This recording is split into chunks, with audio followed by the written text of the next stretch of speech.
പരാശക്തി കണ്ടു. ഒരു decent political drama എന്ന് വിളിക്കാം. ഇതില് യഥാർത്ഥത്തിൽ നടന്ന തമിഴ്നാട്ടിൽ ഉണ്ടായിട്ടുള്ള 1960-65 കാലഘട്ടം ഉണ്ടായിട്ടുള്ള ഒരു പൊളിറ്റിക്കൽ ഇഷ്യൂ ആണ് ഇവർ കൈകാര്യം ചെയ്യുന്നത്. ആന്റി ഹിന്ദു ഇമ്പോസിഷൻ എന്നൊക്കെ പറയുന്ന ഒരു റിയലായിട്ട് അവിടെ നടന്ന ഒരു സംഭവത്തിനെ ബേസ് ചെയ്തിട്ട് എടുത്ത ഒരു പൊളിറ്റിക്കൽ ഡ്രാമയാണിത്.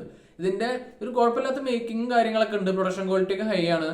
ഇവൻ ആക്ടിങ് വൈസ് ആണെങ്കിൽ ജയം രവി നല്ല രീതിയിൽ ചെയ്തിട്ടുണ്ട്. വളരെ പെർഫെക്റ്റ്. മൂപ്പര് ഇതുവരെ ചെയ്യാത്തൊരു നെഗറ്റീവ് ഷെയ്ഡ് അടിപൊളിയായിട്ട് ചെയ്തിട്ടുണ്ട്. മറ്റുള്ളവർ പറയുമ്പോൾ ശിവകാർത്തികേയനും അദർവൊക്കെ ആ സീൻസ് ഒപ്പിച്ചെടുത്തു എന്ന് പറയാൻ പറ്റുള്ളൂ. അവർക്ക് അങ്ങോട്ട് ഫുള്ളി കൺവിൻസിംഗ് ആയിട്ട് ചെയ്യാൻ പറ്റില്ല. നാച്ചുറൽ ആയിട്ട് അവർക്ക് ചെയ്യാൻ പറ്റുന്നില്ല. ശ്രീലീലൊക്കെ വെറുതെ. മ്യൂസിക്കും ഒരു അവറേജ് ആയിട്ട് തോന്നിയിട്ടുള്ളൂ. മ്യൂസിക് കൊടുക്കുന്ന പല പ്ലേസ്മെന്റും വളരെ വീക്കായിരുന്നു. അതിന് മെയിൻ കാരണം സ്ക്രീൻ പ്ലേ വീക്കാണ്. സ്ക്രീൻ പ്ലേ എൻഗേജിങ് ആകുന്നില്ല. 2.5 മണിക്കൂർ മേലെ എടുക്കുമ്പോൾ സ്ക്രീൻ പ്ലേ ഒട്ടും തന്നെ എൻഗേജിങ് ആകുന്നില്ല.